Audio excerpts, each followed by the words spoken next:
Welcome to Coffee and Childbirth with Dr. Rhee and Dr. Kelsey. Cheers. Cheers. We've adjusted our setup a little bit because we're Yes. human and we didn't like the way we looked before. So thank you for bearing with us. We really thought we had it down, but I guess that's what happens when you're doing anything to do with camera. Well, we don't know this either. Remember, Yes, we are. This is like the millionth version of. Yes, we did a whole series last year that never got aired. It's okay. Right? Those would be some good bloopers. So, welcome to the second episode, and we're going to talk a little bit mostly about the chiropractic aspect, Gonstead versus typical chiropractic care. Some specific questions about prenatal, postpartum care, a touch on the infant and the child pediatric aspect, but I want to just be able to share with people kind of what the difference is, because I, even as a physical therapist, hearing about chiropractors, I learned more from you and kind of what you do. So tell us again your credentials, like what that is, and a little bit of the high points. Well, I appreciate that. Thank you. I guess where do I start? This is going into my 18th year in practice. I went to UC Santa Barbara and I was a pre-med biology major. And I emphasized in molecular science and cellular biology. That was my love. Molecular was harder. I didn't really like the molecular part. I really loved the cellular biology. So cellular biology is like bacterial to like viral. It's just like function of your cells.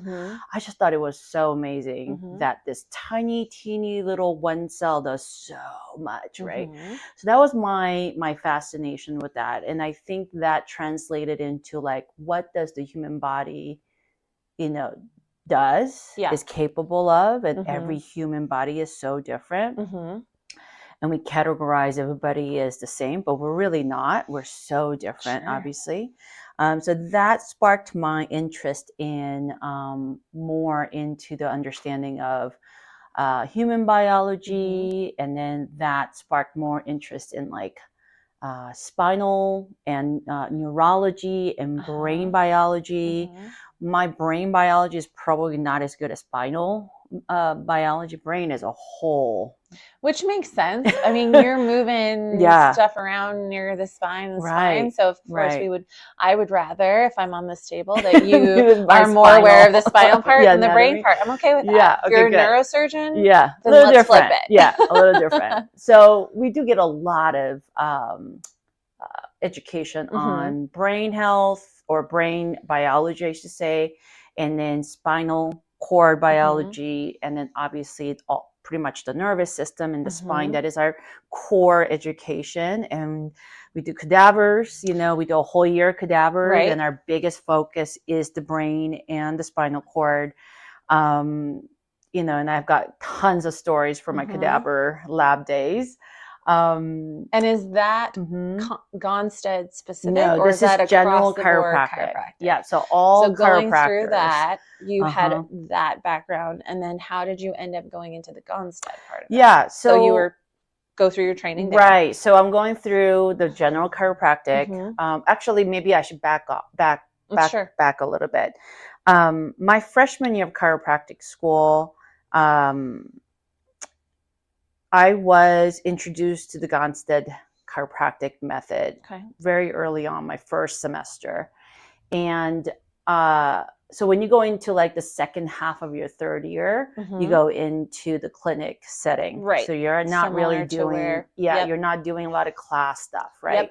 I think there was only like one day of class. But I just thought, like, as a freshman, I have been exposed to chiropractic care before going to chiropractic school, obviously, but I didn't truly understand it. And then I just thought to myself, I should be a chiropractic patient if I'm going to be in chiropractic school. Yeah. And I've only had, one chiropractic care,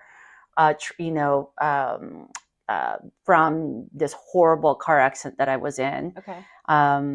And I thought you were going to say a horrible guy. Yeah, no, that would be awful. Like, I don't know. I just thought you were like from a horrible chiropractor. And I was like, and we still ended up here. And yeah, exactly. That would be the craziest story. Yeah. But anyway, so no, I had a bad accident, and then fast forward, I was introduced to a chiropractor who really helped me during that time, and he helped my mom and my dad a lot too. Yeah, you were saying frozen shoulder. Frozen shoulder. Yeah, I can talk about that more in the future, but. I think when I went into chiropractic school, I was like, I've never been like a long-term. It was just like a chiropractic for like 2 months as a teenager. Correct. Right. And reactive. I didn't know. Proactive. I didn't even know he was a chiropractor when I was a teenager. Okay. I just thought, oh, he's just like a medical therapist person. Yeah. I don't know. I wasn't paying attention.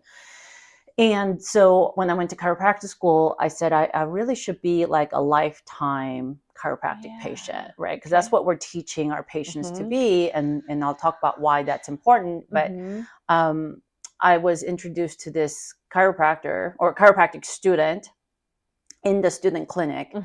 And she was going to be like, you just walk in and I sign up for care and they just assign you any student that's available. Yeah. So then they're like, you're basically their guinea pig. I hope you get a good one. The freshman, the freshman guinea pig, right? So I got care from her and I didn't have any discomfort or pain. I just thought, oh, maybe I should just go in to see what she says or what whoever says. And I got assigned to her and I got care and she adjusted my neck. And when I say adjust, I shouldn't say, she manipulated my neck. And at first I was like, whoa, that's crazy. That felt amazing. I don't understand what happened. Walked out and my neck was so tight. It was really tightening up and felt really uncomfortable. And again, kind of a little bit of the reactive where it's like you had this big change and then we boomerang. Yeah. And so then they said, oh, it'll be fine. You just need like a day or two to like let that settle in. I'm like, okay. So it took like 2 days for it to settle down. Okay. And I wasn't very comfortable. So then she goes, come back in like 3 days. So I'm like, great. So I come back and she did the same exact thing. She had me face up and, on a table, which is vinyl, which is very different than Gonstead. And she did the same exact thing and it felt really awful. And I was very dizzy and I didn't feel good. And I did not want it to go back. And then I can't remember how, but a very good a friend of mine now, who I did not know at the time, obviously, he was also in clinic. And the third time I went in, I was complaining. I said, I feel my neck is worse. Actually, I did not come in with any kind of discomfort. And now my neck is really, really uncomfortable and it's painful to turn. And then, yes, granted, she's a student, right? We're all learning still. I get that. Sure. And that's different than potentially a flare. Yeah. So it was like, did something happen? You were fine going in. Exactly. Yeah. And so it was like, I thought chiropractic wise, you're supposed to go in feeling okay or a little bit in pain, but maybe always walk out feeling better. That's always been my motto. Like I want my patients to come in feeling wherever they're at. And then the goal is for them to walk out of my office feeling more hopeful about their body. Right. I like the way you said that and we'll revisit that in a second, but go ahead. Okay. So, anyway, so his name is June and I'm going to tag you on this, June. I love it. June was great because he was also the same year as that young lady. And I don't know if June knows this story, honestly. Okay, I like from that perspective. Yeah. So he was in charge of that pod that day when I walked in. And I said, hey, I remember specifically saying, hey, June, you need to fix my neck. And I was like, because I'm a feisty girl. And I was very loud to begin with. And I said, sir, I don't know who you are, but you need to fix my neck because I can't turn my neck. Okay. And I can, but it just hurts to do it. Yeah, it didn't feel the same way. No. And so he was like, I'm not going to touch your neck. And I said, okay. And I was like, asshole, right? And I just thought maybe he was being cocky or something because he's older than me. Sure. Anyway, so then he goes, not until you understand what happened to you. And I was like, oh. Why do I need that, student Justine? Yeah. I was like, what? Also, student Kelsey was also right. like, Right. That I was like, dumb. just fix me. Just help me. Yeah, just help me. I can't turn my head. I'm a student. I'm in like, horrible You're in lecture all halls. day. Yeah. Yes. I'm like, please I'm like, I have a headache now. Yeah. Anyway, so June says, I want you to come to this lunch meeting that we have once a week. Mm-hmm. And I was like, what is it? And he's like, it's the Gonstead Student Club. And I was like, what the heck is that? Yeah, I think Kelsey, student Kelsey and student Justine would still be friends. Mm-hmm. I think just so. in a little bit capacity. Different. Yes, absolutely. So I always was very, I think just growing up always kind of was like being a firstborn and firstborn immigrant. Mm-hmm. I think I just always had this fighting like a drive. Drive that I was kind of instilled in me. So I was questioning him. He did not like that. And then I did go because I was just desperate. Yeah. And then so he's like, it's today. It's happening today. Oh, okay. Come to lunch. Okay. We always provide free lunch, pizza, of course. Students are going to be like, yeah, I'll go to great. I'll go listen to whatever for an hour. And that's how I was exposed to the Gonstead method. And I was blown away as a freshman. Okay. And I was like, why are they not teaching it this way in school, right? The anatomy, the biomechanics, the neurology, the physiology, the mindset and the approach and the education of the Gonstead method. Okay. Why is that not being taught on campus? So I went to a very, so it used to be called, when I went to school, Los Angeles Chiropractic College. Or College of Chiropractic, I think, or one or the other. So LACC. Okay. And then now it's called Southern California University of Health Sciences. So we used to make fun of it when they were starting to change the name, because I was still in school when they were starting to change the name. Which is funny because I went to University of St. Augustine for health sciences. Oh, so health sciences, funny. They kind of like, you evolved that. So why? Why are they changing it? Well, it's because they want to be a catch-all. Yes. Right? For other programs. For other programs. Yep. I understand the motive of it, but there's logistics and there's like money involved and there's politics, all that. Anyway, so it went from an all chiropractic school. I think they had night school for acupuncture too, actually. I think I took like 1/4 of like acupuncture in my freshman year, I think. And I was like, oh, this is not for me. Yeah. I just wanted to really focus, and especially when I got introduced to Gonstead, I really wanted to devote all of my free time that's not in the classroom into understanding Gonstead, because it was not being provided by the regular, chiropractic curriculum. Yeah. Which was another funny thing, because my dad just was like, I'm paying for all of this. Yeah. Right? Why does it need to be I had a lot of school loans. Yeah. Why does it need to be a specialty? Right. And he was just like, you're spending more money on going to all these conferences and workshops and lectures outside of school on top of the cost of school. Correct. And I said, well, I'm sorry, but I know that this is right. Yeah. I know that this is the way that I need to practice chiropractic. Nothing else makes sense. So that's how I ended up in the Gonstead world. And I was super passionate about it. Yeah. Probably a little bit too loud about it. I was not the most well liked by the professors, because I would challenge their ideologies. Great. And I love that. and I already have a very loud voice, so I think projection is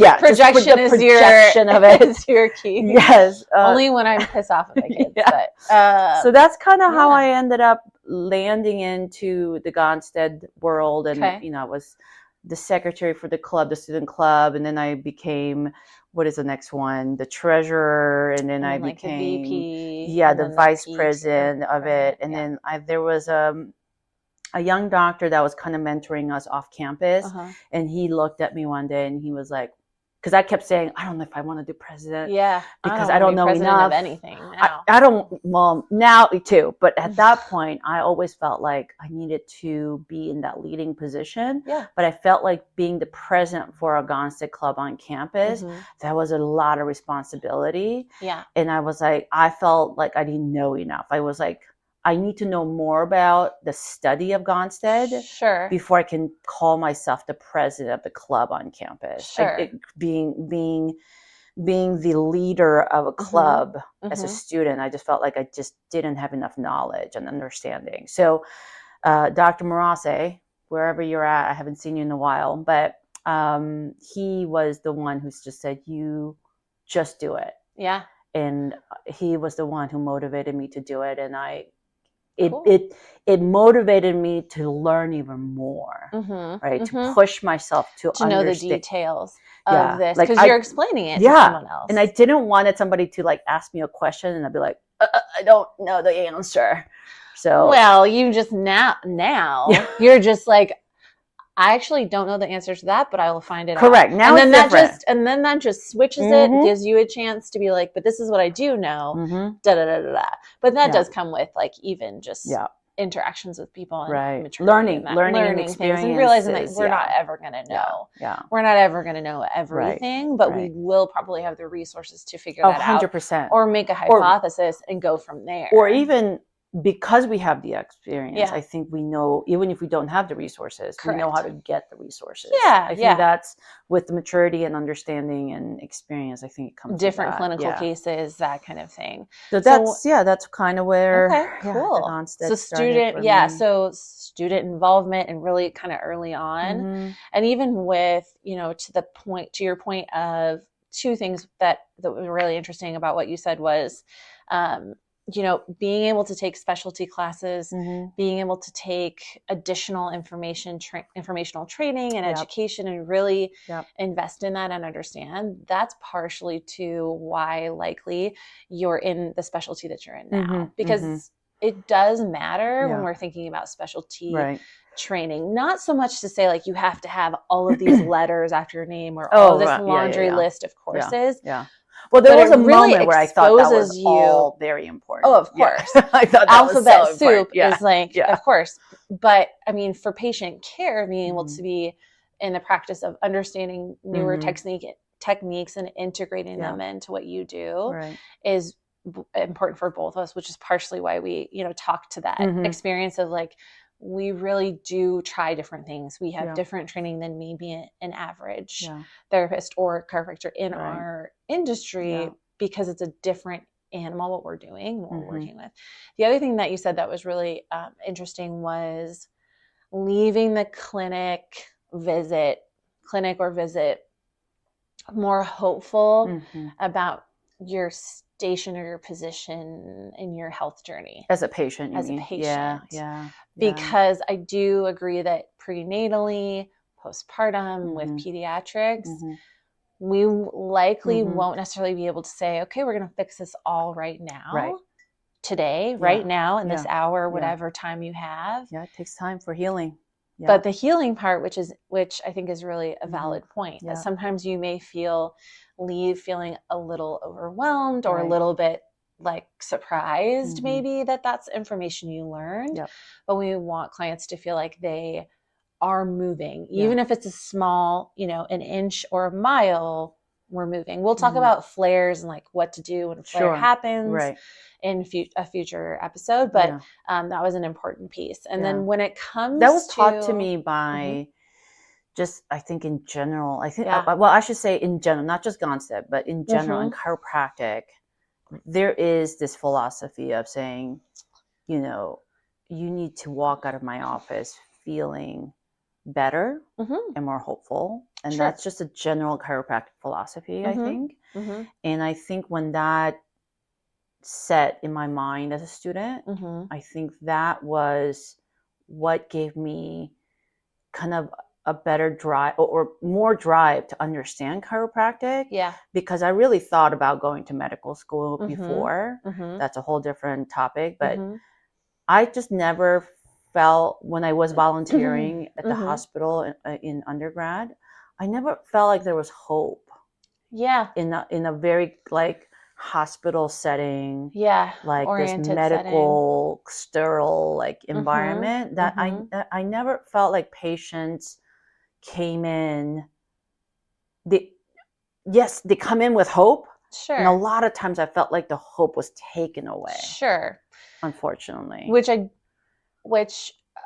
working in the birth community, and we'll talk again about this in a little more detail, but as far as I do see that a lot as well. Like we both see that, where a lot of that hope is you come in feeling like you're in labor and or whatever that scenario is, but you feel coming in feeling hope, and then very quickly labor stalls. Labor, something happens. There's just choices and options are taken away, or for whatever reason, and you kind of your hope chest kind of like disintegrates a little bit. Not for everybody, but that can be a really common confusion. With that said too, then, let me just because we're on the topic of like what I do. And and that was going to be my next question is when it comes to how you, so we know kind of how you got here and how you approach that.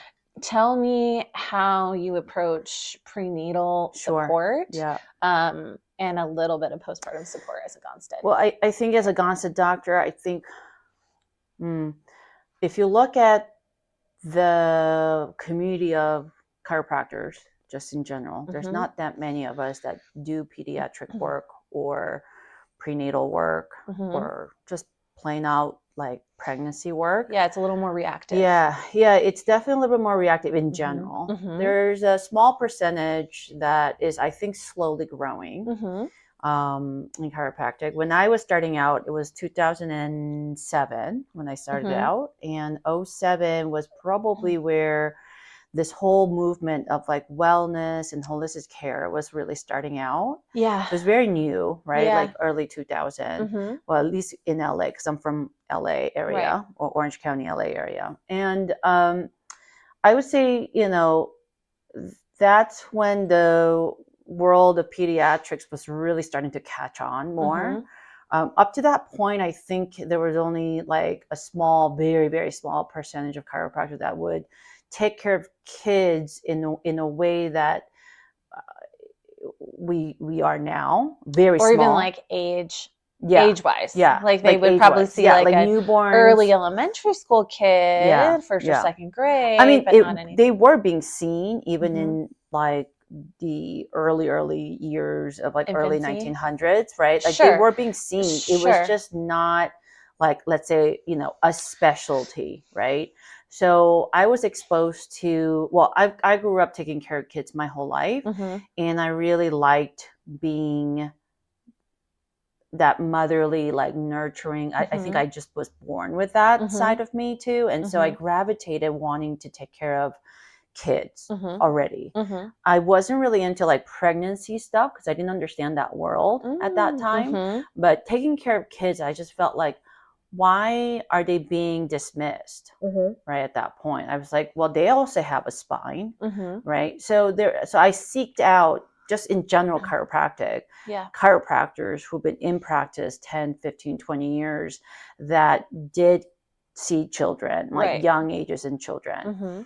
And I got into, going into the Gonstead world, there was only like two big names, Dr. Claudia Onrig, amazing lady. Also, Dr. Sherry Goebel was another, just a big like name in the Gonstead world. Both those two people, and those two ladies have gotten together and wrote the pediatric chiropractic textbook, which is taught by many. So Dr. Onrig and I, and Dr. Sherry and I, like we came across. Well, I was seeking their help, obviously, and there was few other big names too, but they would be probably the biggest influence on me in regards to the pediatric world in the Gonstead profession. And again, Gonstead, there's only like less than 10% of chiropractors that practice a specialty. And Gonstead is one of them. And because if you look at 100 chiropractors, maybe one is practicing Gonstead. And what would you say in a sentence, which I know is really hard, I hear you. What would you say in a sentence is the Gonstead difference? Oh, that's a good question. Because that could apply to either pediatric or perinatal, but like what would you say is the difference there? I think the difference is being specific, being having the tools and understanding and methods, right? So the tools, right? Knowledge wise or physically or whatever. All the tools gives us the ability to be able to be very specific in regards to how we analyze the spine of that individual for that visit, because that visit is very unique to that patient. And every time they show up in my office, there will be a small amount of change. Correct. Which is, I agree with you on when it comes to PT, there isn't it. Okay. So in my opinion, there isn't necessarily a unified approach that way with PT, because a lot of times they say the initial eval is this, the treatment sessions are this, the next re-eval is this is special or different. And in my opinion, my session investment is the same for each visit, because yes, there's an initial evaluation that I see you for the first time and there's discharge, but I'm re-evaluating you every time I see you. Right. To your point. And that's like, the same thing with Gonstead Chiropractor. You're re-evaluating. You're not just saying, oh, I'm going to wait until like a month later. 6 visits in to re-eval you. And I'm like, like, well, but anyway, so you were saying that's the specificity part. Well, and then also the evaluation won't be as long as like your initial evaluation, of course. Because that would be crazy as a chiropractor to spend that level of evaluation each time. I don't think it's necessary. There will be an evaluation. There should be, and not all kinds of doctors practice this way too. They all practice a little bit differently. But the method, the tool, the 5 criteria that we actually practice every single visit, regardless of population, whatever, doesn't matter, condition, or the basic foundational 5 principles that we practice on each visit for that individual. Again, it could be a newborn, it could be elderly patient, it doesn't matter age. All of those 5 criteria should be practiced each visit, and that's the reevaluation that's happening each visit, right? The principles. So most chiropractors, when you go into a general chiropractic visit, you'll probably not get that same eval, right? They'll probably push on your back when you're face down and see what's stuck. That's the general understanding of chiropractors, right? I think that's a really low standard of what chiropractic can do.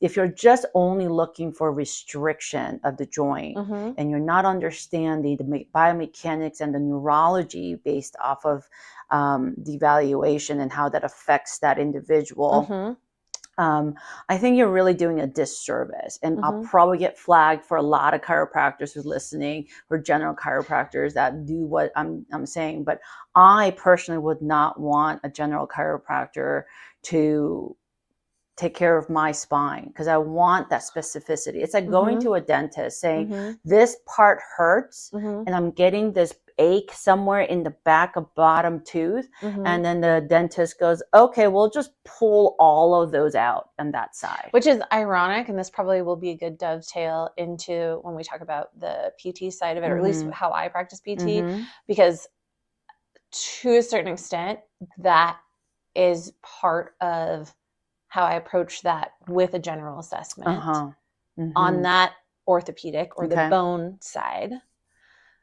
But everything else then is a little different. So it's just funny. It's interesting. And that's why I like having this conversation. I think it should be shared, because that is regardless of what the population is, that can be a tool that I'm using. But that's also why we are talking together. 100%. Because the clients that we see, if you have information that you can share with me to make that transition for them better into, okay, we're using these muscles this way. That's why it's better versus someone only going that direction or someone only coming from the PT side. If they're only seeing one of us. Right.